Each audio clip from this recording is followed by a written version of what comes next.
जाकर जीवों के साथ इन पत्थरों को लेकर एक शंकर क्या करते हैं, शिव महापुराण की कथा कहती है, जब जब जीव अटकता है, जब जब जीव परेशान होता है, जब जब जीव कहीं भटक जाता है, तब तुमने जो एक लोटा जल महादेव को समर्पित किया है, वो जल तुम्हारे सामने मार्ग दिखाने के लिए आ जाता है। वो एक लोटा जल तुम्हारे सम्मुख में आ जाता है। वो एक लोटा जल तुम्हारे जीवन का सुख प्रदान करता है।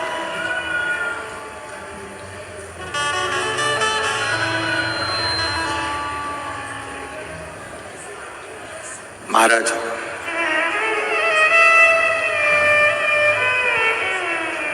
कल अपन ने कथा में श्रवण करा था, भगवान शंकर भगवान की धर्मपत्नी माता सती दक्ष प्रजापति के यज्ञ में जाती हैं और उनका शरीर उस यज्ञ की अग्नि में कूद कर उन्होंने अपने प्राणों को त्याग दिया। सती मैया का शरीर यज्ञ की अग्नि में चले गया था और सती का जो अगला जन्म हुआ था वो कोयल का हुआ था। सती का जन्म काय का हुआ? जम के बोलो, जरा जम के बोलो। कोयल का जन्म हुआ। पार्वती तो बाद में बनी माता सती, पहले माता सती को कोयल बनना पड़ा था।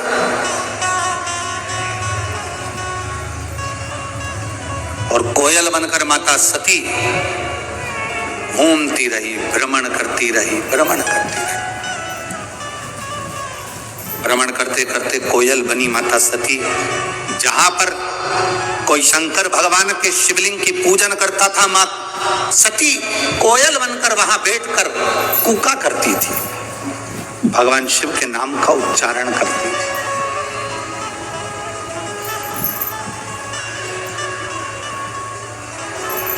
अब किसी ने प्रश्न किया, गुरुजी भगवान शंकर की पत्नी थी माता सती, तो उनको कोयल तो बनना नहीं था, वो कोयल क्यों बनी?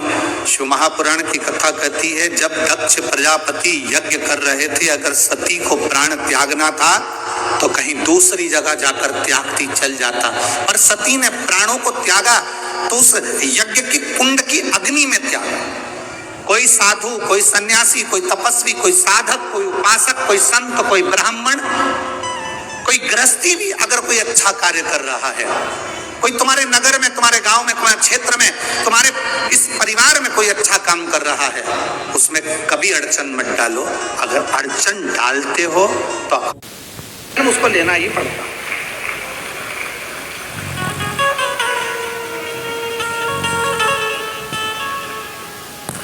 वो पक्षी का जन्म तो पाता ही है। जैसे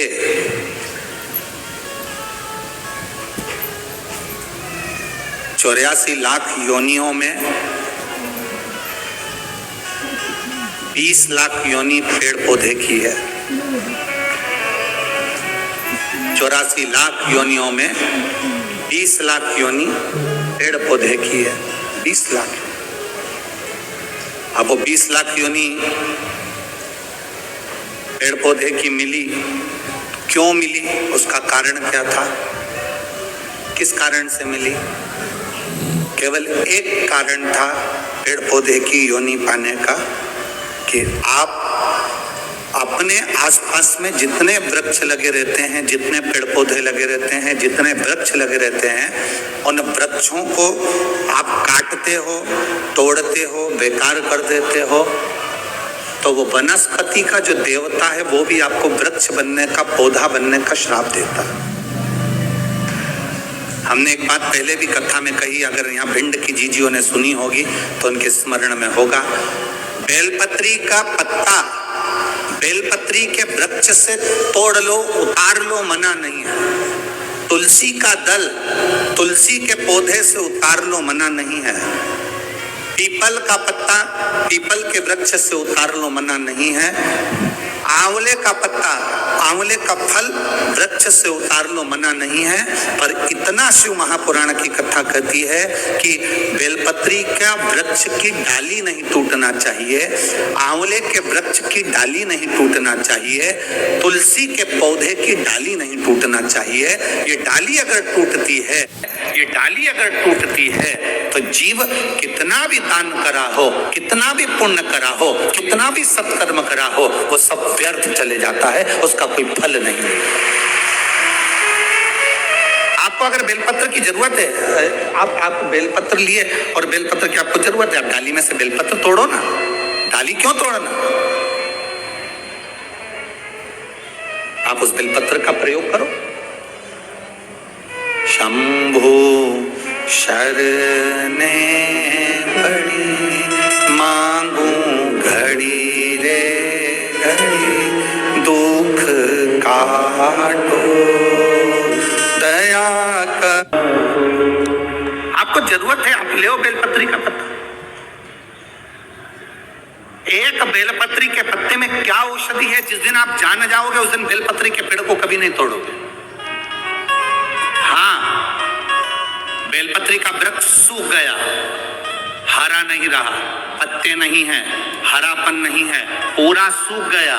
बेलपत्री के वृक्ष को बजा कर देखो, पूर्ण तरह से अगर सूख गया है, तब उसकी जो जड़ निकाली तुमने, उस जड़ को निकाल कर इधर उधर फेंकना नहीं, उसका चंदन बनाकर एक मुठिया बनाकर तैयार रखो। और जब तुम्हारे जीवन में तुम्हें लगे कि हरे वृक्ष को नहीं काटना, हरे वृक्ष को बेकार नहीं करना, जो बेलपत्री का वृक्ष सूख गया हो, जो पत्ती नहीं आ रही, फल नहीं आ रहा है, पूरा सूख गया, उसको तुमने बजा कर देख लिया कि बेलपत्री का वृक्ष पूर्ण तरह से सूख चुका है, ये किसी काम का नहीं रहे। थोड़े समय के बाद लोग इसे काट लेंगे, उसमें पत्ती नहीं आती, फल नहीं आता, पूरा सूख गया है, उसमें ना पत्ती है ना फल है, अड़भंगा है, बिल्कुल खाली। उस बेलपत्री के वृक्ष की जड़ को, उस तने को, उसको निकाल लो और उसकी एक अच्छी मुठिया बनाकर तैयार हो। उस मुठिया को तुम्हारा मन पड़े, जिस दिन तुम्हारे पास में चंदन घिसने का सिलवट्टा हो, उस पर घिस कर उस चंदन को एकत्रित कर एक प्रदोष, एक शिवरात्रि हर महीने आती है, प्रदोष हर महीने आती है, सोमवार की अष्टमी 2-3 महीने में जरूर आती है। अगर आपने प्रदोष के दिन शंकर भगवान को बेलपत्री का चंदन लगाया है, शिवरात्रि के दिन आपने बेलपत्री का चंदन लगाया है, और यदि सोमवार की अष्टमी के दिन बेलपत्री का चंदन लगाया है, इन तीनों डब्बी को आप अलग अलग कर लीजिए। एक डब्बी रख लो आपके पास में कि मैंने सोमवार की अष्टमी के दिन बाबा को चंदन का लेपन करा है और बेलपत्री का चंदन लगाया। उस चंदन को निकालकर शिवलिंग में से निकालकर एक डब्बी में भर कर रख लीजिए, या तो कोई प्लेट में उसको सुखा लो, प्लेट में सुखा लो और प्लेट में सुखा लो उसको, और या तो गोली बनाकर उसकी गोली बनाकर रख लो। दूसरा, प्रदोष के दिन बाबा को जो तुमने बेलपत्री का चंदन लगाया, परंतु याद रखना हरे वृक्ष की डंडी को नहीं सुखाना है, सूखा हुआ वृक्ष। और यदि आपने प्रदोष के दिन का चंदन बनाया है तो उसको बाबा पर लगाकर उसके लेपन को आप निकालकर उसकी गोली बनाकर लेते हैं। तीसरा, शिवरात्रि के दिन आपने बाबा को अगर बेलपत्री का चंदन लगाया है तो उसको शिवलिंग पे से उतारकर उसको प्लेट में सुखाकर उसकी गोली बनाकर रखें। अब प्रयोग करिएगा, कभी मौका मिल जाए तो प्रयोग कर देखिएगा। शरीर में कहीं पर भी गांठ पड़ गई हो और डॉक्टर कह रहा है कि इसका ऑपरेशन जरूरी है, तो प्रदोष के दिन जो आपने बाबा के ऊपर बेलपत्री की जड़ का जो चंदन का लेपन करा है और उसकी जो गोली बनाई है, उसको 15 दिन तक रोज एक गोली पानी से निकलना प्रारंभ करो। कुंदकेश्वर महादेव का नाम लेकर उस गोली को खाना प्रारंभ करिए। आपको 15 दिन के बाद डॉक्टर से जांच कराने के लिए जाइए, गठान धीरे धीरे गलना प्रारंभ हो गई है, गांठ धीरे धीरे गल रही हो, उसका फल मिलता है। प्रदोष वाली बेलपत्र का, चंदन का जो गोली तुमने बनाई उसका फल तुम्हें मिलेगा। अब सोमवार की अष्टमी के दिन का जो चंदन है, बाबा को जो तुमने बेलपत्री का चंदन का जो लेपन करा है, देखिए डॉक्टर हनुमान जी के यहाँ पर ये कथा चल रही है। करने वाला डॉक्टर हनुमान जी हैं, कराने वाले डॉक्टर हनुमान जी हैं, और सुनने वाले डॉक्टर हनुमान जी हैं, और बोलने वाले भी डॉक्टर हनुमान जी हैं। कर लिया वो आपके ऊपर। दूसरे नंबर पर है सोमवार की अष्टमी के दिन का चंदन, जो आपने बेलपत्री के जड़ को घिसा है। फिर कहूंगा, इस बात को विशेष बार बार कह रहा हूं कि हरे पेड़ को मत काट लेना, हरे पेड़ को नहीं। जो पेड़ पूरी तरह से सूख गया, ना पत्ती ना फल, उसको बजा कर देख लो कि ये पेड़ पूरा सूख चुका है, तब उस पेड़ की जड़, जो जिसको लोग काट कर ले जाने वाले हैं, बाहर फेंकने वाले, उसकी जड़। दूसरे नंबर पर है सोमवार की अष्टमी के दिन आपने जो बाबा को लेपन करा है, बेलपत्री की जड़ का चंदन बनाकर लेपन करा है, उसकी जो गोली है, अगर बच्चा 8 साल का हो गया, 9 साल का हो गया, 10 साल का हो गया और वो गंदगी कर रहा है, बिस्तर पर गंदगी कर रहा है, सुसु कर रहा है, या अचानक उसको भय हो जाता है या किसी ना किसी तरह से उसको रोग ग्रसित हो जाता है, उस बच्चे को भी आपको छोटी सी गोली हफ्ते में केवल एक बार, जो सोमवार की अष्टमी के दिन जो आपने चंदन का लेपन करा है, हफ्ते में एक बार उस गोली को बच्चे को पीस कर पानी के साथ देना प्रारंभ करो। आपको धीरे धीरे उस बच्चे में आनंद की अनुभूति हो जाएगी, गंदगी नहीं कर सकता। अब तीसरे नंबर पर है शिवरात्रि के दिन जो हमने बाबा को बेलपत्री के चंदन का लेपन करा। शिवरात्रि के दिन, शिवरात्रि के दिन हमने बाबा को उस चंदन की गोली, कभी डॉक्टर कह दे कि तुम्हारे रीढ़ की हड्डी में गैप हो गया है, तुम्हारी पीछे की जो रीढ़ की हड्डी उसमें गैप हो गया है, या आपकी जो हड्डियां हैं वो कमजोर हो गई हैं, या घुटने की हड्डी कमजोर हो गई है, कुर्सी पर बैठना पड़ रहा है, तो उस समय पर हफ्ते में 2 बार जो तुमने शिवरात्रि के दिन बाबा को चंदन का लेपन करा और उसकी जो गोली बनाई, वो हफ्ते में 2 बार आप उस बेलपत्री के चंदन की गोली को लेना प्रारंभ करो। रीढ़ की हड्डी में जो गैप होगा वो भराना प्रारंभ हो जाएगा। शिव तत्व है। हमने गोली का क्यों बोला? हम बोल रहे थे कि चंदन को तुम बस ऐसे चाट लो, पर गोली इसलिए कि वो सूख जाएगी तो वो आपके काम में आराम से आ सकती, सूख नहीं। चंदन का ले तो चंदन का सूख है। महाराज बोल बम का नारा है, सारी समस्या का हल, शिव की भक्ति हमारा एक आनंद, शंकर की एक भक्ति का।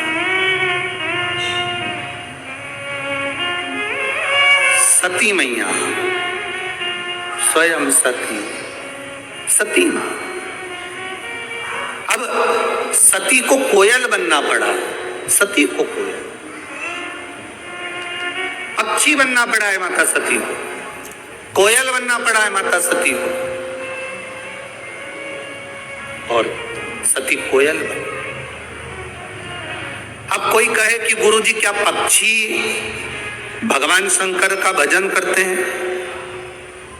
क्या पक्षी भगवान शिव का स्मरण करते हैं? क्या पशु भगवान शंकर का भजन करते हैं? कहीं मत जाओ, एक बार रामायण को उठाकर देखिए। आही रावण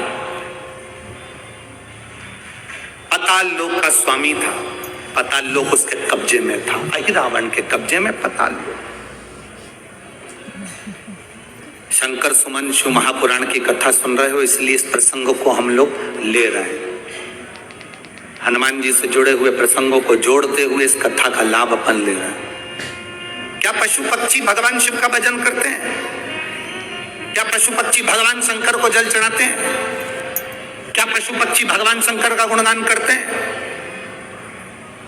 क्या पशु पक्षी भगवान शिव की स्तुति करते हैं? कोई एक देवता का नाम बता दो जिस देवता का नाम पशु से जुड़ा हुआ हो।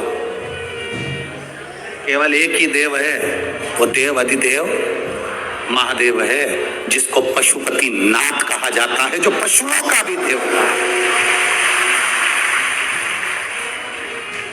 जिसको पशुपति नाथ कहते हैं, जो पशुओं का भी देवता, पशुओं का।